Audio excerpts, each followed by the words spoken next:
How many of you have ever worked for a company where there was friction, confusion, and poor performance? How many of you have been there, right? Just about all of us have at some point. So everything else then, he says, has to be by design and it has to be by leadership. And so as you think about your job, what is it that you need to be doing as a leader in your job? To me, the first job of a leader, Rudy, is you define reality.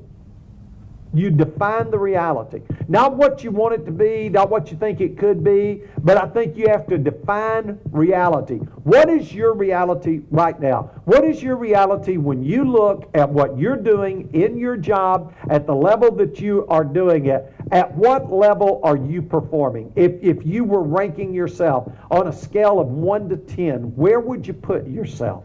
And where do you want to be? I think all of us want to be able to be that 10. And so the first job of a leader is you define the reality. The second job of a leader is offer hope within your team, within your family. That's your job as a parent. Define the reality of where your children are. Define the reality of where your relationship is. Define the reality of your marriage. And then you offer hope. That's the way that you get better. And the bottom line is an organization will never grow beyond its leadership level.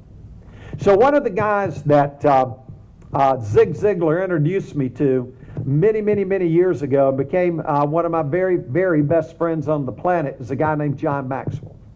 And John Maxwell is a leadership guru. How many of you have ever read a Maxwell book in the room? With a group like this, I'm sure that you probably have. An amazing guy. He says leadership is one thing. Leadership is influence. He says it's nothing more and it's nothing less. Leadership is influence.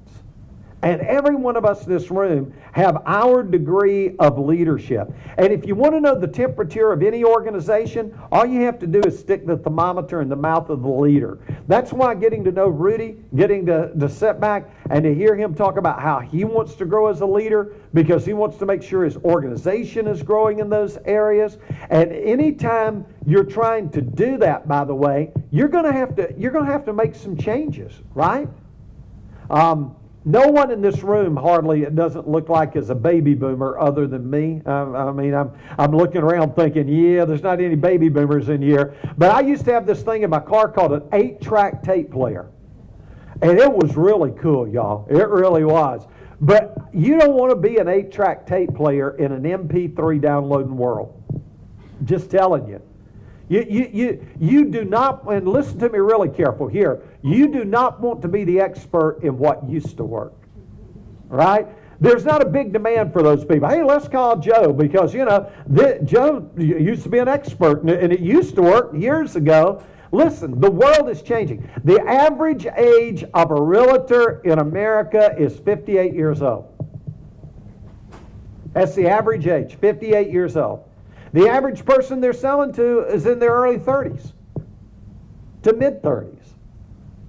You've got to change. You've got to change. Because, listen, change is, growth is optional. Change is inevitable. Things are going to change. Things are changing in your industry all the time. So you come to things like this and you recommit to the core things that get you there.